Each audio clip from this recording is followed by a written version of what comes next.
你努力10年买的房，现在还不如躺平的人赚得多。是真的，中国房子正沦为全社会最大的负资产。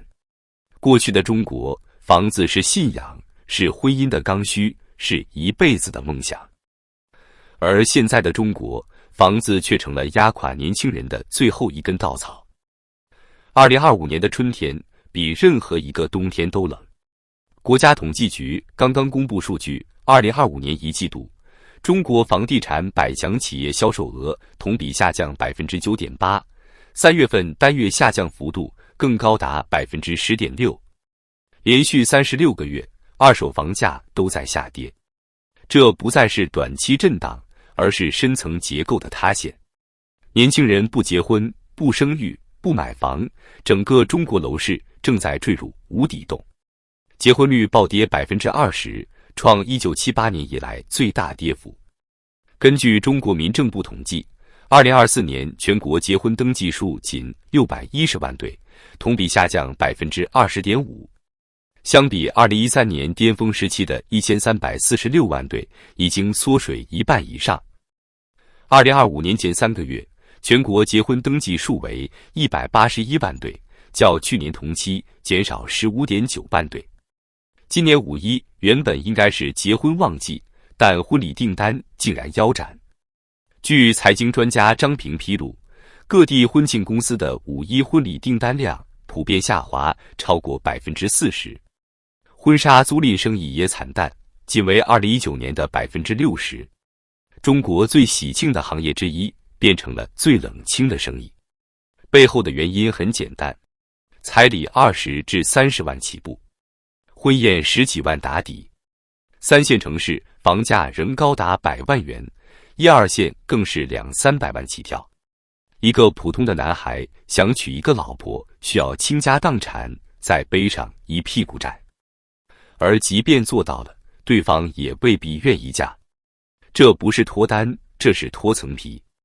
在四川西昌，一位房产博主指出，即使首付降至 15%， 年轻人全年月薪1万元，也要12年才能攒够婚房首付。他们连工作都难找，拿什么谈结婚？没错，年轻人不是不想买房，他们是连买房的资格都没有。中国官方说，4月全国16至24岁劳动力失业率为 15.8%， 是今年以来最低。这听起来像是好消息，但它是谎言。早在2023年7月，青年失业率曾飙升至 21.3%， 引发全民关注。随后，北京干脆宣布暂停发布失业数据。北京大学经济学者张丹丹估算，真实失业率可能接近 46.5%， 也就是说，每2个应届生中可能就有1个找不到工作。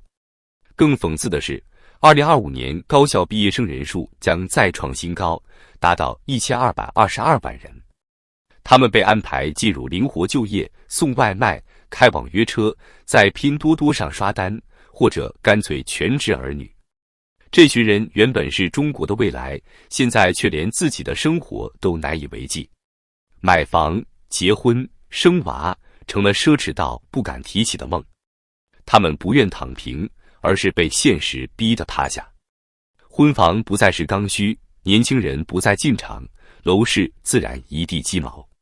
根据中指研究院数据显示，2025年一季度百强房企销售总额同比下降 9.8%， 而3月单月下降更达 10.6%。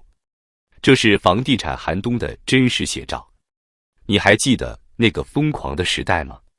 从2003年到2010年，北上广深的房价暴涨 150% 以上，一套房轻松翻几倍。那时候买房是信仰，是财富密码，是阶层跃升的电梯。可现在，不管是杭州的河景豪宅，还是3线小城的新盘烂尾，都在降价促销，甚至以零首付、白菜价吸引买家，仍然乏人问津。2021年，恒大违约拉开了序幕，一场房地产帝国的崩盘就此开启。根据分析师估算，中国平均房价自2021年8月峰值已下跌20%至30%。但即便如此，中国的房价仍然贵得离谱。有学者指出，中国房价高不是因为建筑成本，而是因为政府垄断土地，通过卖地推高地价，导致房子成了天价奢侈品。房子早就不是用来住的，是用来收割的。在中国，约70%的家庭财富集中在房地产上，而在美国，这个比例只有27%。也就是说，一旦房价跌，几乎整个中国的中产阶级都要裸奔。2021年后，中国房价一路下行，这2年，数以亿计的中国人眼睁睁看着自己奋斗一生的房子贬值数十万、上百万。2025年5月24日，一位博主感叹：几年前不买房的人成了人生赢家，而我们成了笑话。有网友写道：再跌，上海很多家庭会崩溃。为什么？因为房子不只是住处，它是婚姻的前提，是父母的脸面，是孩子的学区，是整个中国人的安全感。可现在，这份安全感正以肉眼可见的速度崩塌。房价跌20%、30%，就是中产阶级的毁灭。更重要的是，它带来的不只是财富贬值，更是一场连锁反应：消费降级，贷款意愿下降，投资信心崩塌，全社会进入信任危机。房子一夜之间从信仰变成了枷锁。可是，中国政府并不愿意承认这一切的崩塌。他们还在死撑，死撑的代价是一整个世代的青春，是千千万万个家庭的血汗钱，是房地产这个吸血机器的继续运转。买房就是爱国，买房就是投资，房子是最保值的资产。这些口号曾经洗脑了整整一代中国人。多少年轻人在房产中介的忽悠下，在丈母娘的压力下，在全家倾囊的资助下，冲进了这个看似光鲜的市场。但现在，所有这些话像个讽刺的笑话。中指研究院数据显示，2024年中国重点40城住宅成交同比下降近25%，多地新房库存周期突破20个月。广东惠州、安徽蚌埠等3、4线城市鬼城化趋势明显，大量烂尾楼无人问津。据路透社2025年5月报道，中国目前全国范围内有超过600万套已售未交房的新建住宅处于停工或延期状态，波及约3000万居民家庭。这些买房者花掉了家族几代人积蓄，结果拿到一堆钢筋水泥的烂尾梦。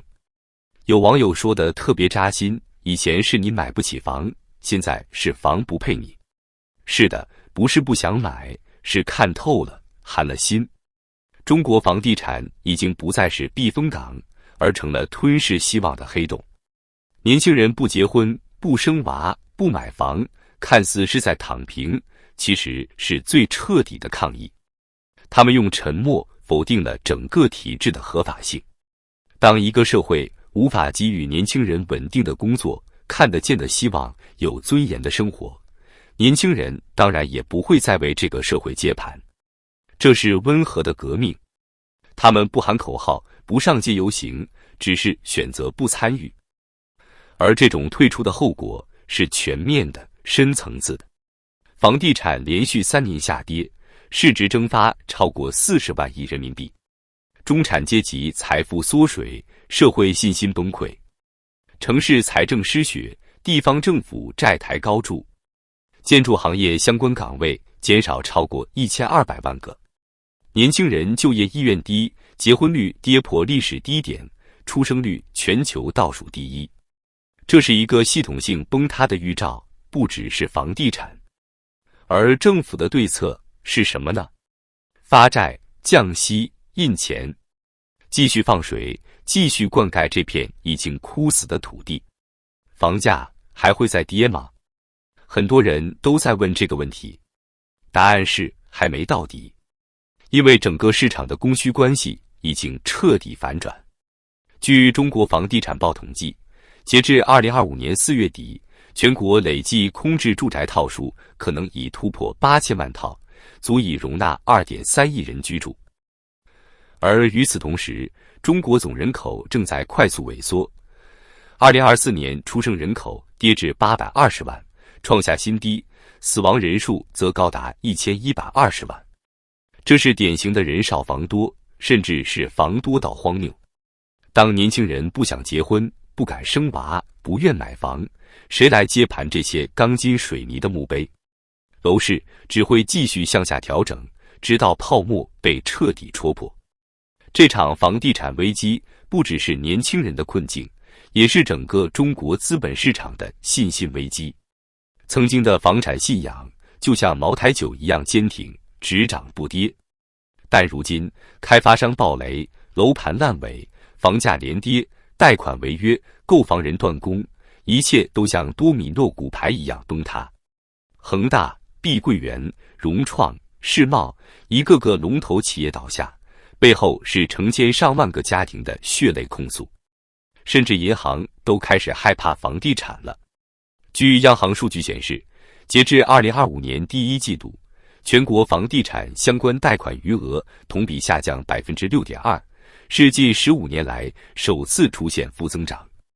当银行不再愿意放贷，当开发商不敢拿地，当政府也撑不住，这个被土地财政和泡沫支撑了20年的超级产业，终于走到了黄昏。而这个黄昏不会短暂，不会迅速过去，它可能持续5年、10年，甚至更久。很多人说，房地产撑起了中国过去20年的辉煌，但如今它也亲手毁掉了这个国家的未来。买不起房的人被排除在梦想之外，买了房的人被锁死在债务地狱中。开发商破产，银行紧缩，政府负债，这是一场多方共输的战争。而最无辜的是那些本该拥有幸福生活的年轻人，他们不是不努力，只是被这个时代定价得太高。他们不是懒惰，只是不愿再为一个谎言献出自己的一生。中国房地产不只是崩盘，它象征着一个经济奇迹的终结，也标志着一个文明逻辑的崩坏。当年轻人不再相信房子，就不会再相信这个社会许诺的一切。他们用脚投票，不买，不婚，不生，不信，不盼。他们的沉默是这个时代最大的呐喊。